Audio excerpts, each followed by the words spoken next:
selama hari ini kegiatan disimulasi oleh guru penggerak, khususnya ada hubungannya dengan modul 1.4 dari ini direncanakan di hari Selasa dan tahun saya harapkan dapat berpartisipasi guna kegiatan program yang nantinya akan menjadi kegiatan program pembelajaran yang ada di sekolah ini dikhususkan pada pelayanan bagi kita yang ada di sekolah ini. Kalau peralatan salah,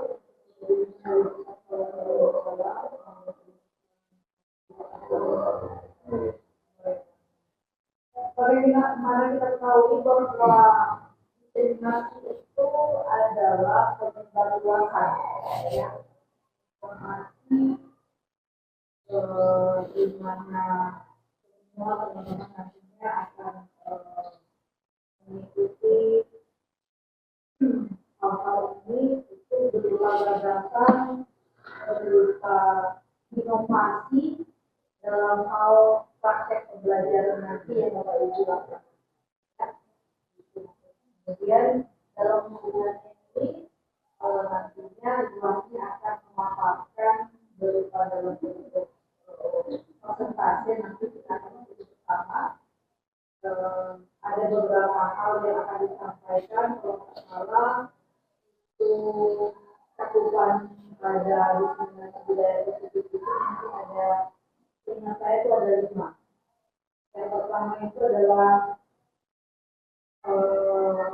konsep disiplin positif sendiri, kemudian disiplin ini adalah keterkaitan kerjasama antara kita sebagai pendidik dan sebagai pendidik. Hari ini saya sebenarnya ada punya satu gagasan ini saya sudah sampaikan ke bendahara kita bahwa kita akan dari awal kita akan menyiapkan kantong kresek yang mana yang Windows ini?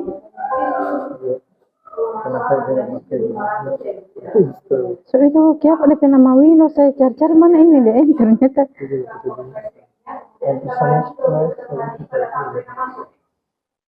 masukin lingkungan sekolah, tetapi ini belum jalan karena ini kondisi yang ada di lapangan bahwa siswa lebih dulu datang daripada gurunya.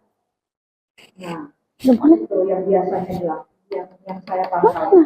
Jadi nanti ada guru piket atau guru perwalian yang sudah lebih dulu datang itu berdiri di depan pintu gerbang.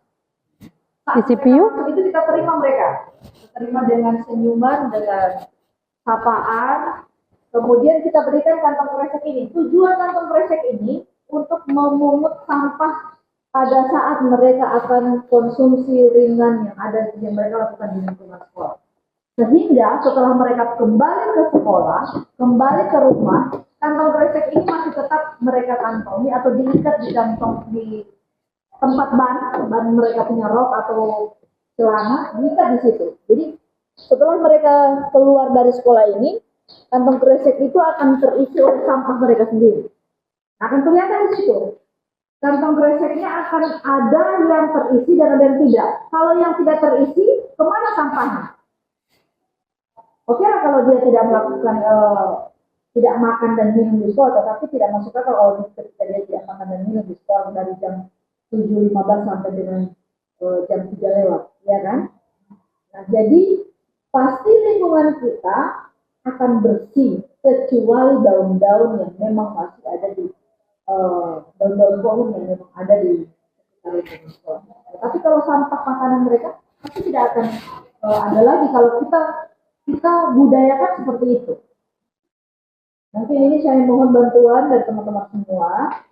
Ini kita bisa lakukan, tetapi itu dari awal. Dari awal kita akan siapkan kantong kreseknya. Yang berikutnya, minggu berikutnya mereka sendiri yang akan siapkan kantong kresek itu.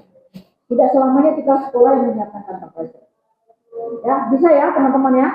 Ini untuk salah satu apa namanya dan ada yang bagian humas nanti Ibu Mariam yang nanti akan mendokumentasikan kegiatan siswa seperti itu. Ini ada dua hubungannya. Itu dengan sekolah kita sebagai sekolah sehat, kemudian beberapa teman-teman guru penggerak yang sudah melaksanakan diseminasi budaya positif yang ada di sekolah.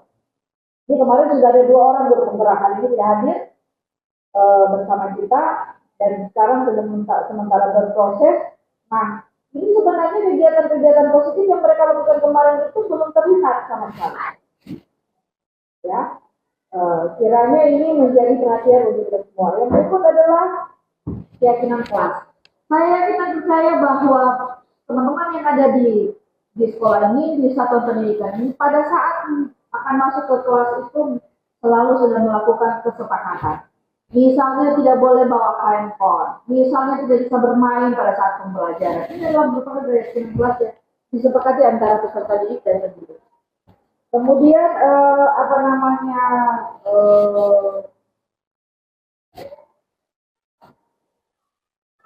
pemantauan ada yang dasar itu adalah tentang perilaku, ya. Perilaku dan karakter peserta didik. Kebiasaan peserta didik ini di lingkungan sekolah kita, bahasa planetnya itu kadang ada, bukan kadang ada, sering kita dengar, ya. Mungkin dari pembinaan dari Bapak Ibu, pendampingan Bapak Ibu untuk bagaimana mereka bisa minimal saling menghargai lah, jangan mengeluarkan kata-kata yang tidak pantas untuk mereka mereka berada di lingkungan pendidikan kita. Kemudian posisi kontrolnya itu kita sebagai guru, sebagai pendidik harus memantau apa yang kita sudah berikan kepada peserta didik, jangan cuma biarkan begitu saja. Ya, artinya jangan cuma selesai di program saja, jadi harus didampingi teman-teman. Ya, ini yang nanti Ibu Hasni akan coba untuk membersamai kita di lingkungan pendidikan. Insya Allah yang 2 kemarin belum terasa, insya Allah dengan Ibu Hasni punya program mungkin akan semakin maju tentang pelayanan kita. Yang terakhir adalah segitiga restitusi, ya. Segitiga restitusi itu dari validasi sampai dengan bagaimana mengklasifikasi identitas peserta didik itu sendiri. Mungkin ini sekedar pemaparan singkat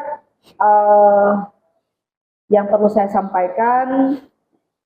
Saya mohon kiranya teman-teman ada respon positif untuk bisa bagaimana program yang akan dipaparkan oleh CGP ini bisa akan berjalan dengan maksimal. Ingat teman-teman, bahwa satu program tidak bisa akan berjalan tanpa ada dukungan kerjasama yang baik. Wabillahi taufiq wal hidayah. Wassalamualaikum warahmatullahi wabarakatuh. Waalaikumsalam warahmatullahi wabarakatuh.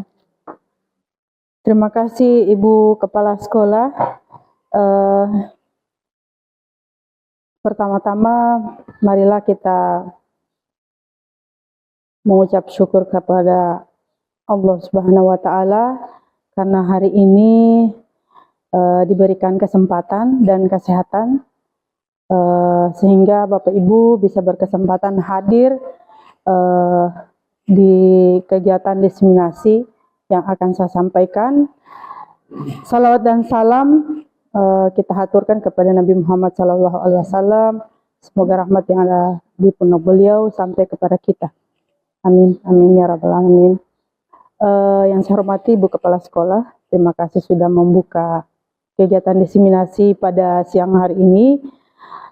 Terima kasih juga kepada rekan-rekan yang sudah mau hadir. Saya tahu Bapak Ibu banyak kesibukan, tetapi saya meminta waktu 1 jam ke depan untuk melakukan diseminasi penyebaran pemahaman dan penerapan pengalaman budaya positif.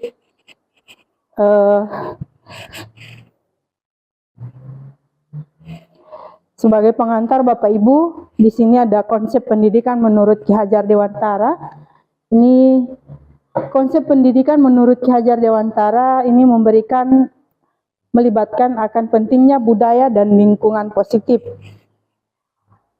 di sekolah yang menempatkan murid sebagai fokus utama. Jadi di kurikulum Merdeka ini Bapak Ibu paradigma kita akan berubah. Kalau dulu kita teacher center, sekarang di kurikulum Merdeka ini kita diminta untuk merubah paradigma bahwa pendidikan itu berpusat pada murid. Kemudian dalam konsep KHD, pendidikan bukan hanya sekedar mentransfer ilmu, tetapi juga membantu karakter dan mengembangkan kompetensi setiap murid. Oleh karena itu, menciptakan budaya dan lingkungan positif ini sangatlah penting. Dan inklusif dan memberdayakan di sekolah menjadi kunci utama mewujudkan visi pendidikan yang diinginkan. Jadi, visi yang pendidikan kemarin yang sudah kita sama-sama bahas di pertemuan kemarin, mudah-mudahan akan terwujud. Nah, ini ada 6 konsep inti budaya positif Bapak Ibu. Sebenarnya di modul 1.4 ini banyak yang saya pelajari, tetapi saya hanya mengambil 6 inti dari budaya positif ini. Yang pertama ada disiplin positif, yang kedua adalah kebutuhan dasar manusia, yang ketiga motivasi perilaku manusia, yang keempat posisi kontrol guru, kelima keyakinan kelas, dan yang keenam adalah segitiga restitusi. Jujur Bapak Ibu, selama belajar di modul 1.1 sampai 1.4 itu banyak perubahan yang terjadi dari paradigma yang saya anut, dan banyak kritik juga untuk saya. Ternyata selama ini saya masih menjalankan pendidikan yang belum sesuai dengan filosofi Ki Hajar Dewantara, karena memang kita sekarang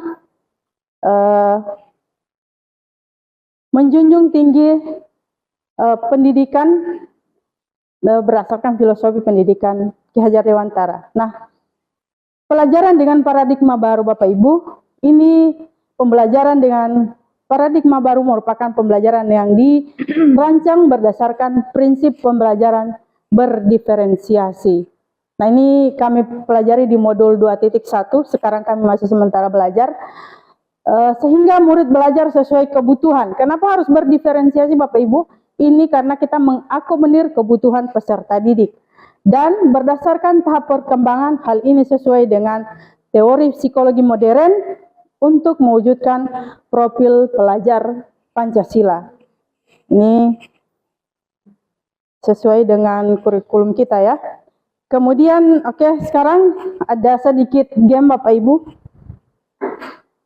Di sini Anda dan teman Anda akan melakukan kegiatan cobalah buka. Kepalan tangan Bapak Ibu, boleh berpasangan ya. Berdua maksudnya. Iya, berdua maksudnya. Ya, Oke. Kemudian tentukan mana yang si A dan mana yang si B. Si A yang mengepal tangan. Si A yang mengepal tangan Bapak Ibu. Kemudian si B itu tugasnya adalah si A itu tugasnya adalah mengepal tangan dan mempertahankan kepalan tangannya, ya. Apapun yang terjadi, ya.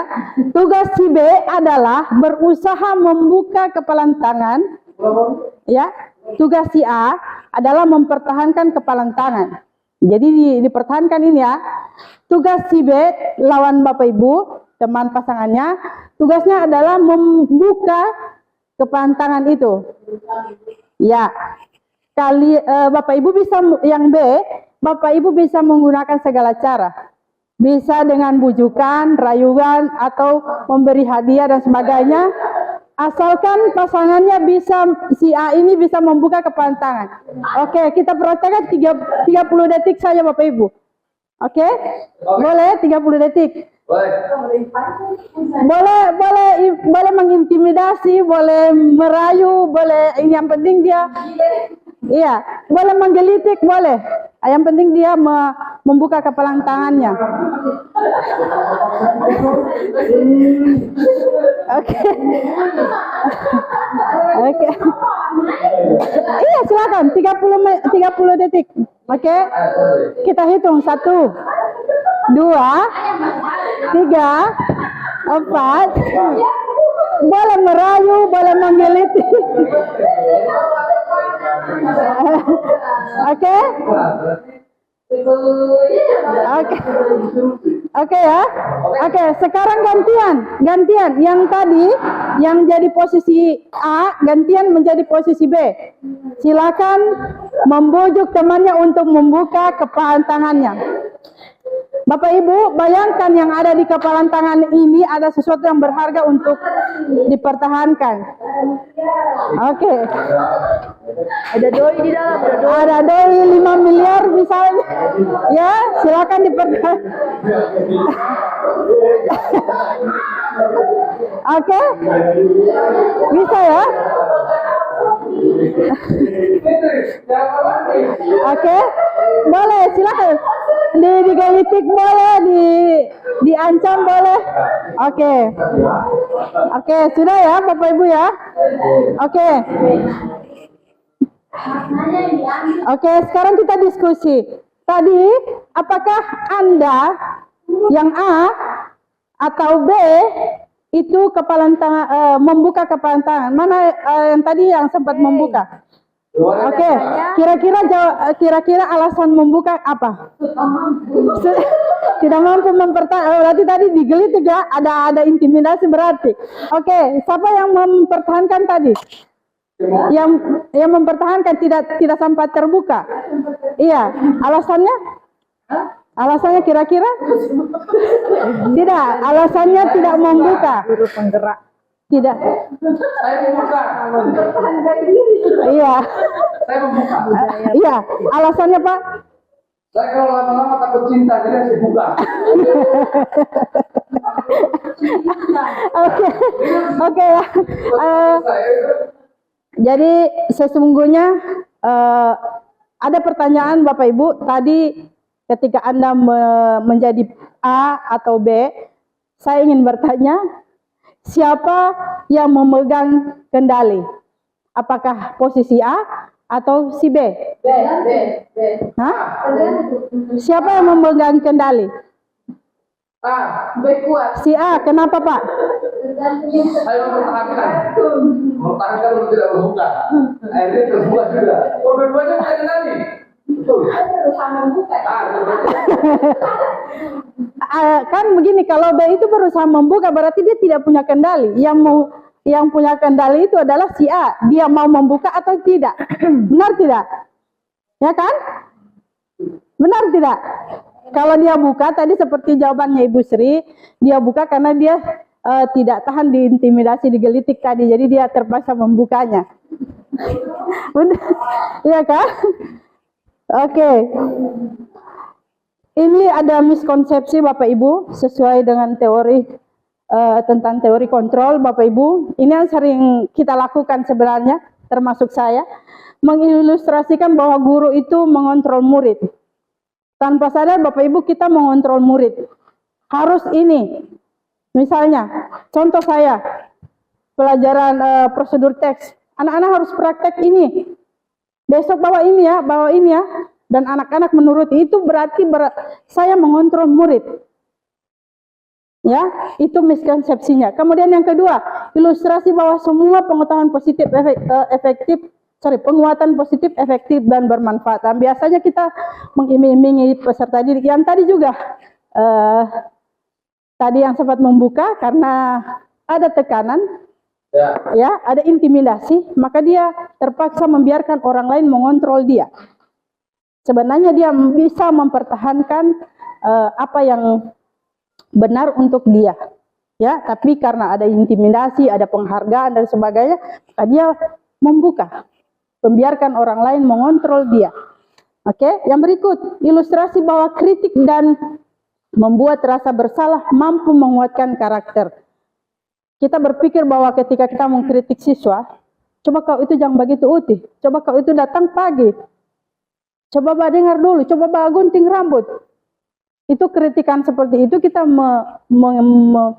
mengharapkan ada perubahan dari peserta didik. Tetapi ternyata tidak ada Bapak Ibu. Kemudian yang berikut ilustrasi bahwa orang dewasa itu berhak memaksa. Ya, biasanya kita karena menganggap kita guru, kita berhak untuk memaksakan murid melakukan apa yang kita inginkan. Ya, ini adalah miskonsepsi Bapak Ibu. Semoga kita tidak lagi membuat hal tersebut. Nah, ini untuk mengubah paradigma stimulus, respon ke pendekatan teori kontrol Bapak Ibu. Kalau di stimulus respon, dia realitasnya kebutuhan kita sama. Kalau teori kontrol itu kebutuhan kita itu berbeda Bapak Ibu. Jadi setiap anak, setiap peserta didik itu kebutuhannya berbeda Bapak Ibu. Kadangkala kita di sekolah menyamakan bahwa anak itu semuanya sama. Tetapi ternyata mereka punya kebutuhan atau gaya belajar berbeda-beda Bapak Ibu. Oke, kemudian ada semua orang melihat hal yang sama. Setiap orang memiliki gambaran yang berbeda-beda. Misalnya di pelajaran produktif, ada yang hanya bisa mendeskripsikan tanpa bisa mempresentasikan. Bapak Ibu, jadi itu kita sebagai guru, tugas kita adalah harus melihat kebutuhan peserta didik, gaya belajarnya. Kita harus memenuhi itu Bapak Ibu, karena sekali lagi pendidikan yang berpusat pada guru itu sudah tidak berlaku lagi, karena sekarang kita sudah merdeka belajar. Jadi semuanya berpusat pada murid. Nah, sekarang kita masuk di disiplin positif Bapak Ibu. Disiplin ini berasal dari kata disiplina, yang artinya belajar. Disiplin mengacu pada disiplin diri yang memiliki tanggung jawab terhadap apa yang dilakukan berdasarkan nilai-nilai yang diyakini. Jadi berdasarkan nilai-nilai yang kita yakini Bapak Ibu, jadi bukan paksaan orang lain.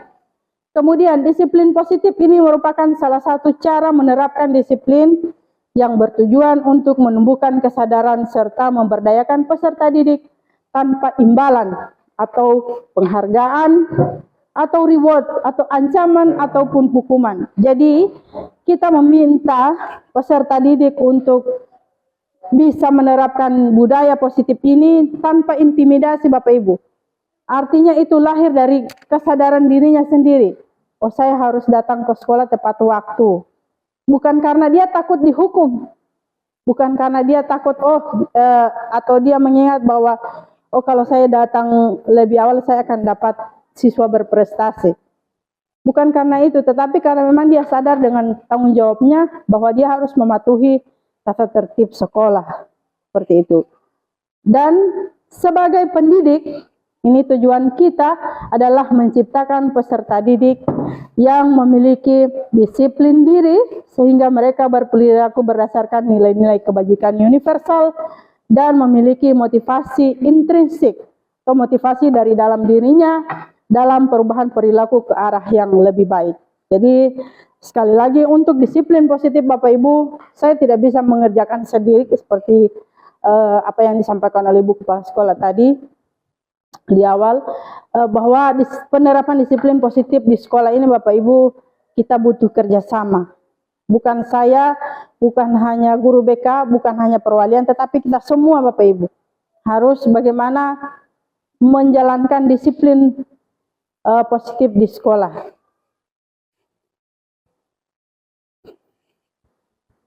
Selanjutnya kebutuhan dasar manusia. Kebutuhan dasar manusia adalah segala sesuatu yang kita lakukan untuk mendapatkan apa yang kita inginkan. Seluruh tindakan yang kita lakukan memiliki tujuan tertentu. Dan semua usaha yang terbaik yang kita lakukan adalah dalam rangka agar kebutuhan dasar kita terpenuhi. Jadi setiap manusia itu punya kebutuhan dasar Bapak Ibu. Sama juga dengan peserta didik kita. Manusia ini punya 5 kebutuhan dasar Bapak Ibu.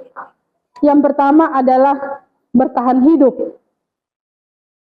Jadi kalau ketika bertahan hidup, apa yang di pikiran kita Bapak Ibu? Apa yang kita gunakan untuk bertahan hidup? Oke, makan, minum, pakaian, rumah, ya. Kemudian yang berikut, ada kebutuhan kasih sayang dan rasa diterima. Jadi kasih sayang, kita butuh kasih sayang, kita butuh disayangi orang, kita butuh diterima di komunitas kita. Kemudian yang berikut ada kebutuhan penguasaan. Jadi dia bisa menjadi pemimpin. Ada anak-anak kan seperti itu, Bapak Ibu. Jadi dia ingin menjadi pemimpin di kelompoknya. Kemudian yang berikut kebutuhan kebebasan. Kita juga harus punya kebutuhan kebebasan, Bapak Ibu. Kita harus bebas memilih. Begitu juga dengan anak-anak. Anak-anak itu kita sekarang harus kita terapkan bahwa ketika kita memberikan pembelajaran, mereka itu bebas memilih. Contoh, memilih produk atau hasil dari pembelajaran kita. Misalkan, saya minta peserta didik untuk menyusun teks. Nah, mereka bebas memilih teks apa saja, Bapak Ibu. Temanya apa saja, sesuai dengan minat mereka. Misalnya ada yang suka memasak, berarti dia membuat teks tentang masakan. Itu mereka dibebaskan untuk memilih. Ini tujuannya untuk mengakomodir kebutuhan peserta didik, Bapak Ibu. Kemudian yang terakhir adalah kebutuhan kesenangan. Jadi anak-anak itu, apalagi anak-anak kita lihat biar tengah hari bermain, Bapak Ibu, itu sesungguhnya mereka sedang menyalurkan kebutuhan mereka, kebutuhan kesenangan. Mereka senang bermain, tidak melihat panas matahari, tetapi mereka senang bermain, karena itu memang kebutuhan dasar mereka, bermain, Bapak Ibu. Tapi dengan kebutuhan dasar ini bukan berarti kita melepaskan, Bapak Ibu ya. Kita bukan berarti tidak memberikan kontrol yang baik kepada peserta didik. Selanjutnya ada motivasi perilaku manusia. Jadi setiap orang itu melakukan sesuatu, Bapak Ibu, tentu ada tujuannya, ada motivasinya. Nah, di sini ada dua motivasi, Bapak Ibu, motivasi ekstrinsik dan motivasi intrinsik. Ekstrinsik ini untuk menghindari ketidaknyamanan atau hukuman. Jadi biasanya seseorang melakukan sesuatu hanya karena menghindari hukuman. Atau misalnya dia melakukan sesuatu hanya karena tidak ingin dikucilkan. Jadi ada kasus di kelas 11, dulu di kelas 10, dia itu selalu dikucilkan teman-temannya. Karena dia punya saya menyebutkan bukan kebutuhan khusus ya, tapi mungkin agak sedikit ada kekurangan dalam segi dia berbicara. Jadi seringkali ketika di kelas, ketika kalau dia sudah bersuara itu diejek oleh teman-temannya, Bapak Ibu. Jadi itu juga yang harus kita memberikan pengetahuan kepada anak-anak bahwa harus saling menghormati sesama mereka. Kemudian yang berikut untuk mendapatkan imbalan. Nah, ada motivasi perilaku. Dia melakukan sesuatu hanya ingin mengharapkan imbalan. Nah, ini motivasi intrinsik ini tidak akan berlaku lama. Hanya berlaku pada saat itu. Ketika misalnya imbalnya sudah tidak ada, maka dia akan kembali ke perilaku yang sebenarnya. Kemudian yang terakhir ini yang perlu kita tanamkan, Bapak Ibu, untuk menjadi orang yang mereka inginkan dan menghargai diri sendiri dengan nilai-nilai yang mereka yakini. Makanya keyakinan kelas, Bapak Ibu, itu penting dilakukan di dalam kelas supaya pembelajaran kita berjalan dengan lancar. Tujuan pembelajaran kita juga akan tercapai, Bapak Ibu, kalau kita membuat keyakinan kelas. Masalah-masalah di kelas mungkin saya tidak mengatakan itu tidak ada, tetapi akan sedikit ketika kita menerapkan keyakinan kelas. Yang berikut ini, Bapak Ibu, hukuman, konsekuensi, dan restitusi. Hukuman itu tidak terencana, tiba-tiba. Murid tidak tahu apa yang terjadi dan tidak dilibatkan. Itu bersifat satu arah dan berupa hukuman fisik atau psikis. Fisik itu biasanya suruh push up. Psikis itu dengan kata-kata. Biasanya kita melontarkan kata-kata yang tidak mengenakan. Kemudian yang berikut ada konsekuensi. Nah, konsekuensi ini terencana, Bapak Ibu. Misalnya tata tertib kita. disepakati sesuai aturan. Murid tetap dibuat tidak nyaman, tapi meskipun seperti itu, murid tetap dibuat tidak nyaman. Kemudian sikap guru selalu memonitor murid.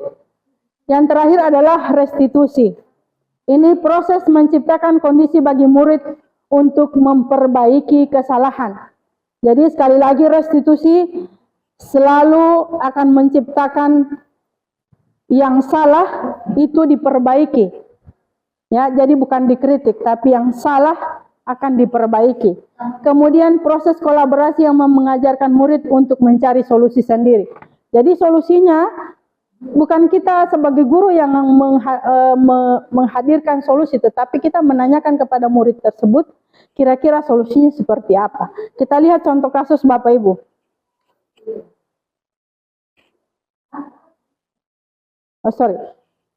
Ini dulu 5 posisi kontrol guru.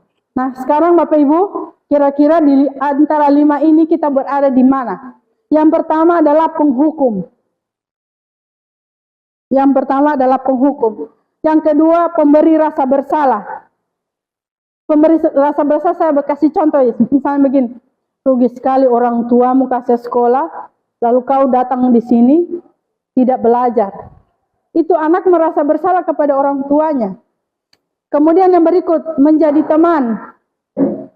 Kemudian yang berikut menjadi pemantau. Pemantau ini Bapak Ibu berarti kita berdasarkan peraturan sekolah. Misalnya, kamu datang jam berapa? Kamu melanggar jam sekolah. Sekarang konsekuensinya apa? Seperti itu. Jadi ini posisi dari pemantau. Nah, yang terakhir adalah posisi manajer. Nah, di posisi manajer ini kita memberlakukan yang namanya segitiga restitusi Bapak Ibu. Selanjutnya, ini contoh penerapan 5 posisi kontrol Bapak Ibu. Kasusnya adalah ada murid tidak mengenakan atribut lengkap saat upacara bendera. Sekarang sebagai penghukum, apa yang kita lakukan? Hormat bendera selama 1 jam. Atau keliling lapangan, ya, atau membersihkan WC dan sebagainya. Yang berikut, berapa kali harus diberitahu sih kamu selalu membuat ibu kecewa?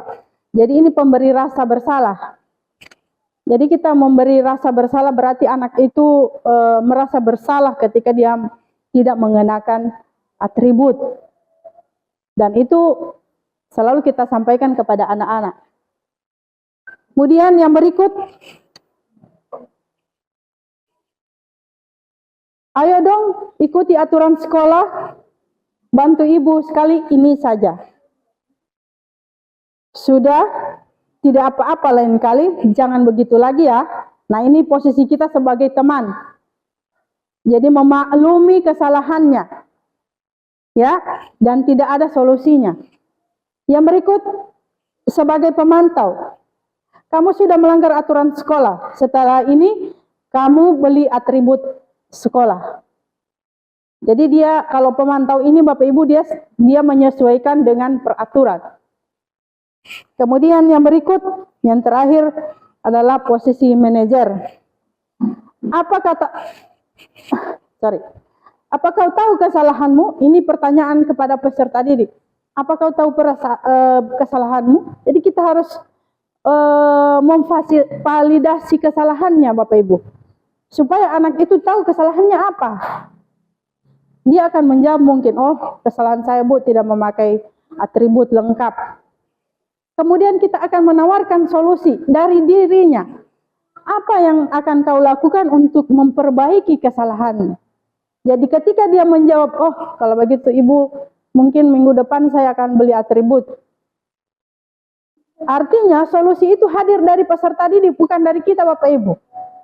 Dan itu tugas kita sebagai guru sebenarnya. Harusnya kita berada di posisi manajer. Kita tidak membuat peserta didik itu merasa bersalah. Kita tidak harus menghukum dia. Karena hukuman itu Bapak Ibu berlaku hanya pada saat itu. Setelah itu dia akan melakukan lagi. Betul tidak? Ya? Oke. Yang berikut. Nah, ini ada posisi.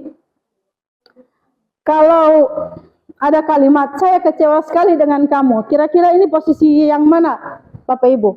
Membuat rasa bersalah. Ya, pembuat rasa bersalah. Karena di sini ada kata saya kecewa sekali dengan kamu. Ya, jadi dia membuat perasaan peserta didik itu bersalah. Yang berikut, yang ini Bapak Ibu.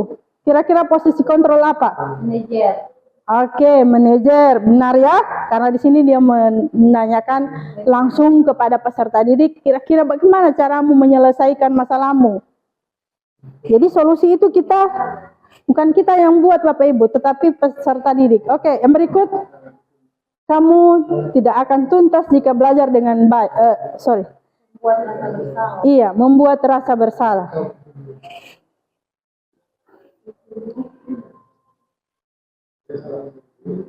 Oke. Yang berikut adalah keyakinan kelas. Ini ada pertanyaan Bapak Ibu. Mengapa keyakinan kelas bukan peraturan kelas? Kira-kira ada yang punya pendapat? Karena kalau keyakinan kelas itu disepakati bersama dengan siswa. Iya. Kalau peraturan kelas itu biasanya hanya guru yang membuat peraturan. Iya, betul. Jadi kalau peraturan itu biasanya guru yang membuat Bapak Ibu.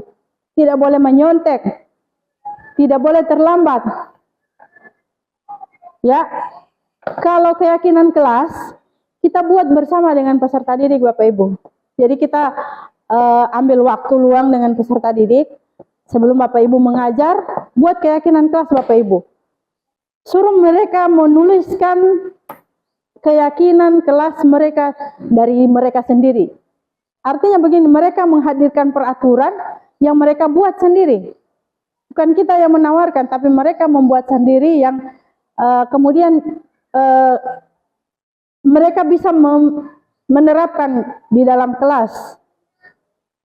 Jadi itu kenapa kita harus membuat keyakinan kelas, bukan peraturan kelas. Kemudian, untuk pembentukan keyakinan kelas, ini ada beberapa tahapan Bapak Ibu. Ada bersifat abstrak. Kemudian yang berupa pernyataan universal. Jadi pernyataan ya, kalau di keyakinan kelas itu tidak mengenal kata tidak, atau dilarang, atau jangan. Jadi tidak ada kata negatif. Keyakinan kelas itu selalu diawali dengan kalimat positif. Contoh, misalnya, dilarang membuang sampah. Berarti marilah kita menjaga kebersihan. Ya. Jadi ada kalimat positif Bapak Ibu, tidak ada kalimat larangan, tidak ada kalimat negatif yang membuat, karena biasanya kalau dilarang tidak, jangan itu malah mereka langsung berbuat. Tapi di keyakinan kelas kita menerapkan dengan mengawali dengan kalimat positif Bapak Ibu. Jadi tidak ada kata jangan, tidak, atau dilarang. Misalnya, ayo datang, misalkan yang sering terlambat. Keyakinan kelas yang kita buat adalah disiplin waktu. Misalnya disiplin waktu, datang ke kelas, dan sebagainya. Kemudian sedikit saja agar mudah diingat. Jadi kalau membuat keyakinan kelas jangan yang panjang-panjang. Kita buat yang sedikit tapi mudah diingat. Kemudian sesuai dengan kondisi kelas atau sekolah agar mudah diterapkan. Yang berikut, semua warga sekolah atau kelas dilibatkan saat membuat keyakinan kelas atau sekolah. Jadi keyakinan sekolah juga ada Bapak Ibu, nanti kita Bapak Ibu guru yang akan buat. Kemudian kalau keyakinan kelas antara guru dengan peserta didik. Jadi dan keyakinan kelas ini bukan hanya peserta didik yang mematuhi, tapi kita Bapak Ibu guru juga mematuhinya. Jadi anak-anak itu akan sadar dengan apa yang mereka, karena kan keyakinan kelas ini mereka sendiri yang mengutarakan Bapak Ibu. Jadi akan mudah untuk menerapkan. Yang berikut adalah yang terakhir Bapak Ibu adalah segitiga restitusi. Ini suatu proses dialog yang dijalankan oleh guru agar dapat menghasilkan murid yang mandiri dan bertanggung jawab. Jadi tahapan segitiga restitusi ini ada 3 tahapan Bapak Ibu. Yang pertama adalah menstabilkan identitas. Yang kedua adalah validasi tindakan yang salah. Dan yang ketiga adalah menanyakan keyakinan. Apa saja yang terdapat di dalam segitiga restitusi ini Bapak Ibu? Menstabilkan identitas. Ini berdasarkan prinsip membuat kesalahan adalah bagian proses pembelajaran. Pertanyaan atau kalimat-kalimat yang bisa kita lakukan ada di contoh ini Bapak Ibu. Berbuat salah itu wajar. Atau ibu juga dulu pernah melakukan itu. Begitu ya. Jadi tidak ada manusia yang sempurna. Ini kata-kata yang bisa kita lontarkan kepada peserta didik ketika mereka kita undang untuk melakukan segitiga restitusi. Ibu bapak pernah melakukan kesalahan. Ibu bapak tidak ingin mencari kesalahanmu, namun ingin sama-sama menemukan solusi. Kemudian kamu berhak merasa begitu. Kalau misalkan, saya ibu tidak suka ibu, soalnya dia kuat menyontek. Ya kalau ibu juga di posisimu mungkin akan sama. Ibu akan merasa kesal atau marah. Jadi ini kita menstabilkan dulu emosi dia. Dia tadi yang marah-marah atau dia tadi yang sedih. Atau dia tadi yang kita menstabilkan dulu emosinya. Jangan langsung menjudge dia bahwa, oh kamu itu salah. Kamu kenapa buat begitu? Tidak bisa Bapak Ibu. Kita harus menstabilkan dulu emosinya. Kemudian yang berikut adalah validasi tindakan yang salah. Nah ini berdasarkan prinsip setiap perilaku berupaya menemukan kebutuhan tertentu. Di sini ada kata-katanya seperti kamu pasti punya alasan melakukan itu. Jadi ketika ada anak yang melakukan tindakan atau menurut kita itu dilarang atau melanggar peraturan, itu kita jangan langsung menghukum dia atau ini, tapi kita harus menanyakan dulu kira-kira apa alasan dia berbuat seperti itu Bapak Ibu. Karena kita pun sama Bapak Ibu, ketika melakukan sesuatu itu pasti ada dia punya alasan. Saya melakukan ini alasannya apa? Dan kita harus mengetahui itu Bapak Ibu. Kemudian ada kata padahal kamu bisa melakukan lebih buruk dari ini ya, tapi syukur kamu tidak melakukannya. Jadi memberikan penguatan pada dia bahwa tindakan dia itu tidak harus lebih buruk dari apa yang sudah dia lakukan. Kemudian kamu patut bangga karena telah melindungi apa yang penting bagimu. Jadi ketika dia sudah mengungkapkan alasannya, maka kita harus mengapresiasi itu. Bahwa saya bangga berarti kamu sudah mampu mempertahankan apa yang menurut baik untukmu. Kita harus mengapresiasi, menghargai apa yang dia pertahankan Bapak Ibu. Jadi sekali lagi ketika melaksanakan segitiga restitusi ini, yang kita pahami adalah membuat kesalahan itu diperbaiki. Jadi bukan dihukum. Kesalahan diperbaiki, bukan dihukum Bapak Ibu. Jadi itu harus kita tanamkan pada diri kita ketika membuat segitiga restitusi. Kemudian yang terakhir adalah menanyakan keyakinan. Dan berdasarkan prinsip teori kontrol bahwa pada dasarnya kita termotivasi secara intrinsik. Intrinsik itu berarti motivasinya dalam diri kita sendiri Bapak Ibu. Jadi ketika peserta didik sudah menyadari kesalahannya, oh iya Bu, saya salah. Harusnya saya tidak berbuat seperti itu. Oke, kita akan menanyakan pada dia, oke, berarti kira-kira keyakinan kelas apa yang kamu langgar? Atau keyakinan sekolah apa yang kamu langgar? Oh, saya melanggar disiplin Bu, harusnya saya datang lebih awal. Seperti itu. Jadi dia akan menghadirkan solusi untuk dia. Lalu kita akan menanyakan, kira-kira apa solusimu ke depan? Oh, berarti kalau supaya saya tidak terlambat Bu, saya akan bangun lebih awal. Jadi solusinya itu tidak hadir dari kita Bapak Ibu guru, tetapi akan hadir daripada peserta didik tersebut. Dan itu yang kita harapkan, bahwa dia menyadari kesalahannya dan memperbaiki, menemukan solusi dia sendiri.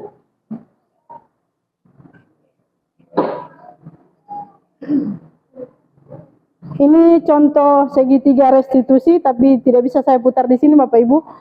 Kemarin saya sudah melakukan segitiga restitusi dengan kelas 12 dan kelas 11. Tapi tidak bisa putar karena ini menunya PDF. Terakhir Bapak Ibu, dalam rangka menerapkan disiplin positif, hendaknya guru memiliki standar profesional dan sosial yang baik, merefleksikan dirinya dalam posisi kontrol sebagai dirinya sebagai among. Among itu apa? Manajer yang menuntun murid menjadi manusia mandiri dan bertanggung jawab. Jadi kita Bapak Ibu, dengan adanya budaya positif, kita berharap peserta didik itu bisa mandiri. Mandiri dalam hal bagaimana dia mengambil keputusan, bagaimana dia melaksanakan pembelajaran, bagaimana dia beraktivitas di dalam sekolah, di lingkungan sekolah. Kemudian dia bertanggung jawab dengan apa yang dia sudah lakukan. Dia berbuat kesalahan, itu wajar Bapak Ibu. Namanya manusia, tentu tidak luput dari kesalahan. Tetapi yang kita buat adalah bukan mengkritik kesalahannya, tetapi membuat dia tahu apa salahnya dan menemukan solusinya Bapak Ibu. Jadi bukan kita menghakimi, menghukum dan sebagainya. Posisi kita harus menjadi manajer. Jadi kita harus mengetahui dulu apa alasannya dari tindakannya, kenapa dia berbuat seperti itu, bagaimana nanti dia menghadapi masalah tersebut, solusi apa yang bisa dia tawarkan. Jadi bukan kita Bapak Ibu yang menawarkan solusi kepada peserta didik ketika mereka menghadapi masalah, tetapi diharapkan peserta didik bisa menemukan solusi untuk masalahnya sendiri. Sekali lagi, kita pendidik itu tugasnya adalah menuntun. Menuntun Bapak Ibu ya. Jadi kita menuntun, bukan menghajar. Jadi menuntun Bapak Ibu ya. Itu sesuai dengan filosofi pemikiran Ki Hajar Dewantara, bahwa pendidikan dan pengajaran itu adalah menuntun tumbuh kembangnya peserta didik sesuai dengan kodrat. Kodratnya ada dua Bapak Ibu, kodrat alam dan kodrat zaman. Ya, tidak sama anak-anak yang hidup petani dengan anak-anak yang hidupnya di nelayan. Jadi itu kita harus pahami Bapak Ibu. Makanya ketika menerapkan pembelajaran berdiferensiasi, kemarin teman-teman Ibu Yulan dan Pak Nathan kemarin sudah di HT memaparkan bagaimana kita harus menganalisis dulu kebutuhan peserta didik Bapak Ibu. Ya, kebutuhan itu ada gaya belajarnya, minatnya. Ya, kita harus tahu minat peserta didik ini apa. Ada yang cuma suka menggambar, ada yang cuma suka olahraga, ada yang cuma suka menyanyi. Kita harus tahu Bapak Ibu. Dan itu harus kita kaitkan dengan pembelajaran kita. Karena terus terang Bapak Ibu, jika kita melakukan pembelajaran dengan paksaan, saya mengatakan paksaan, ketika kita memberikan pembelajaran sama rata, ya dulu sebelum mengikuti CGP ini, saya melakukan pembelajaran sama rata Bapak Ibu. Ya, artinya ketika saya memberikan tugas buat teks prosedur, semua harus membuat teks prosedur dengan cara yang saya berikan. Tetapi sebenarnya tidak seperti itu Bapak Ibu, karena ada anak-anak yang tidak bisa membuat. Dan itu bukan kesalahan mereka, tetapi kesalahan kita yang tidak bisa mengakomodir kebutuhan mereka. Bapak Ibu. Jadi peserta didik itu kita harus menganalisis kebutuhan belajarnya. Ada yang cuman suka mendengar video, ada yang cuman suka mau mendengar audio. Ya, ada yang tidak mau presentasi, kemudian kita paksa presentasi, tidak bisa Bapak Ibu. Sampai kapanpun tidak akan bisa Bapak Ibu. Jadi kita harus mencari gaya belajarnya. Kita harus tanya, nak, kamu mau belajar seperti apa? Ibu, kalau boleh saya cuma tulis. Oh, kalau begitu kamu bikin saja tulisan tentang teks ini. Seperti itu Bapak Ibu. Karena kalau kita memaksakan untuk dia hadir di depan kelas, itu tidak akan bisa Bapak Ibu. Karena itu bukan gaya belajarnya. Jadi semoga dengan apa yang saya sampaikan ini sedikit menambah informasi Bapak Ibu tentang budaya positif, tentang bagaimana kita membelajarkan anak-anak di dalam kelas, tentang bagaimana kita bersikap dengan anak-anak, apakah kita bisa menjadi penghukum, atau kita menjadi manajer, atau kita menjadi teman, atau kita menjadi pemantau saja Bapak Ibu. Jadi semoga dengan informasi yang saya sampaikan ini, dan terima kasih Bapak Ibu, ini juga menjadi tagihan tugas saya di aksi nyata untuk modul 1.4, dan alhamdulillah saya sekarang sudah di modul 2. Sudah modul 2.1 ini sudah hampir habis, tinggal besok tinggal elaborasi dan aksi nyata. Insya Allah minggu depan sudah masuk di 2.2. Iya, terima kasih Bapak Ibu atas dukungannya, waktunya. Akhir kata, wassalamualaikum warahmatullahi wabarakatuh. Waalaikumsalam warahmatullahi wabarakatuh. Terima kasih, semangat untuk calon guru penggerak. Tapi ada yang sedikit menggelitik. Ini di luar ya. Saya itu butuh sesuatu program yang Bapak Ibu akan buat sebagai aksi nyata tentang budaya positif yang ada di sekolah. Tadi yang dipaparkan ini adalah teori.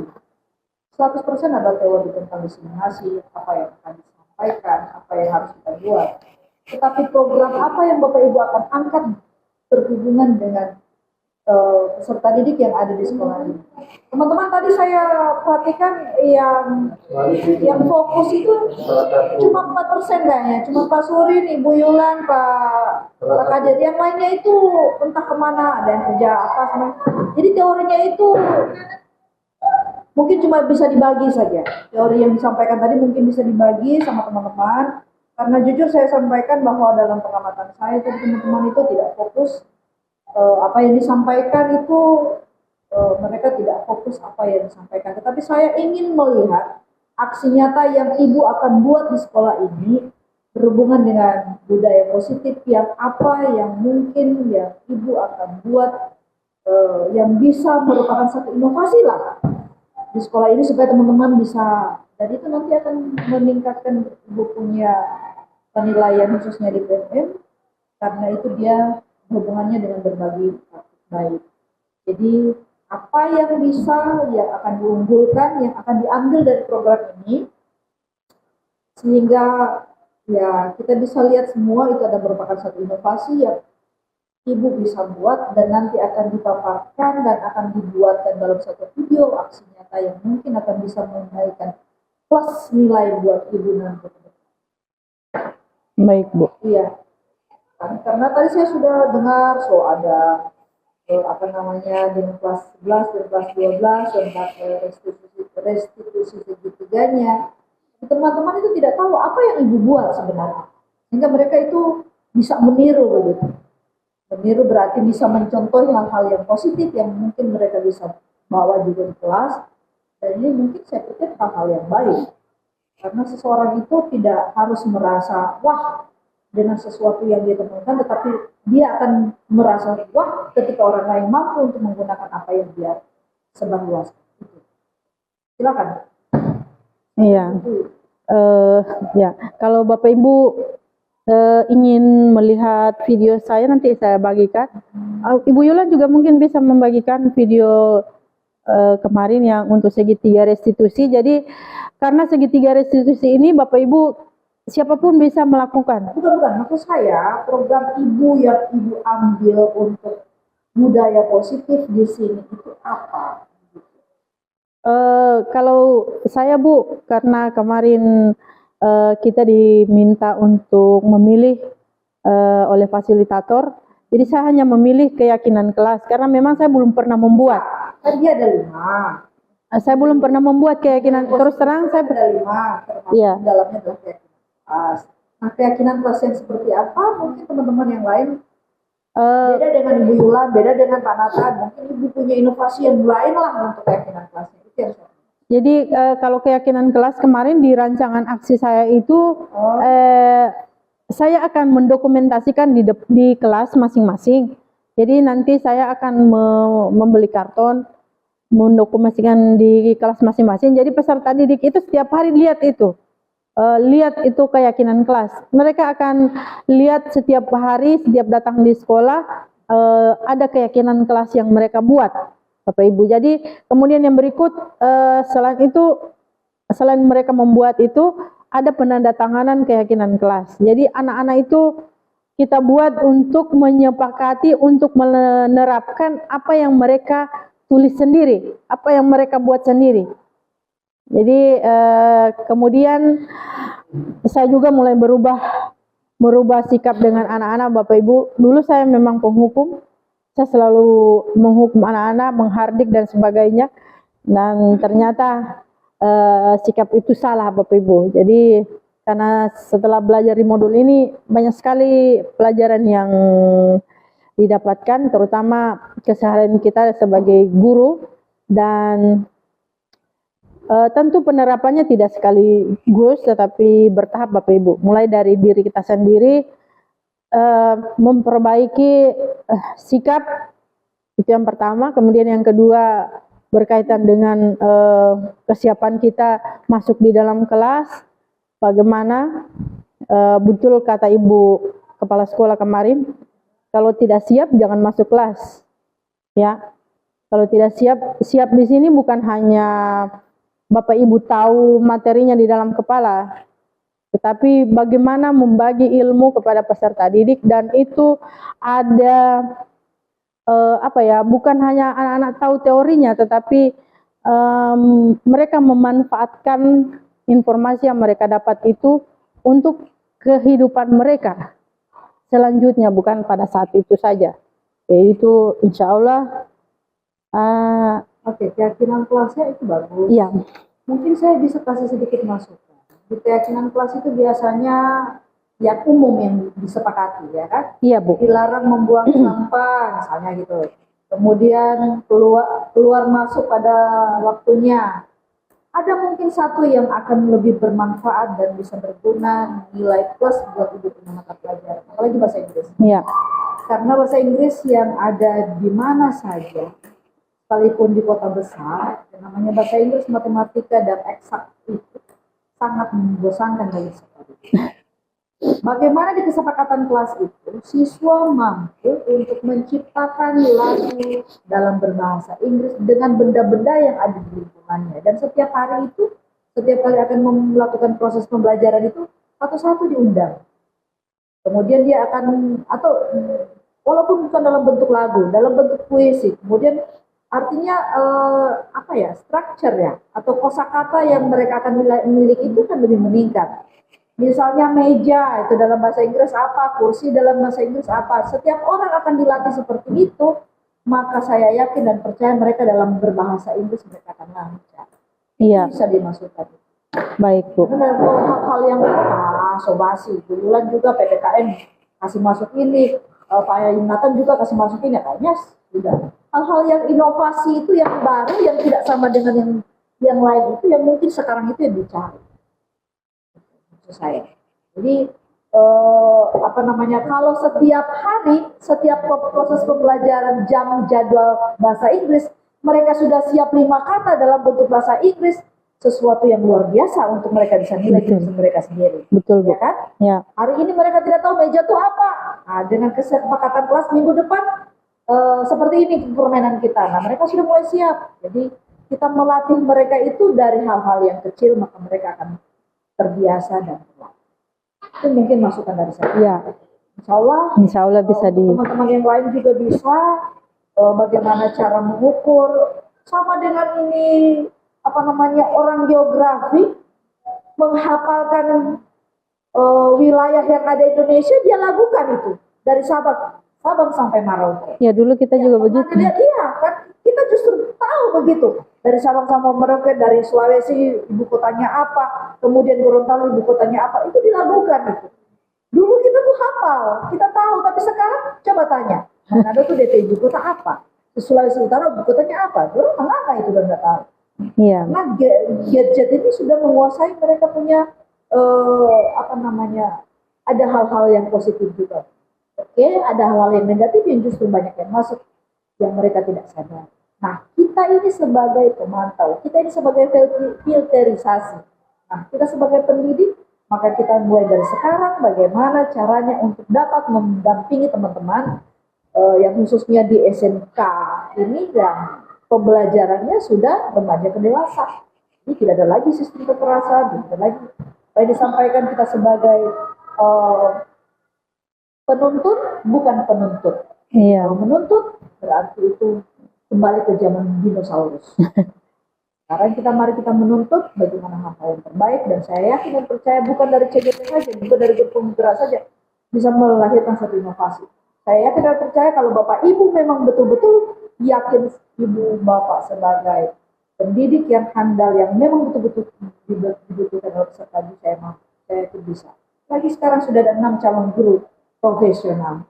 Mari sama-sama menjadi guru profesional yang benar-benar dicintai oleh peserta didik. Oke? Baik. Bisa Bapak Ibu? Bisa. Oke, sekian dulu untuk diseminasi hari ini. Terima kasih Bapak Ibu.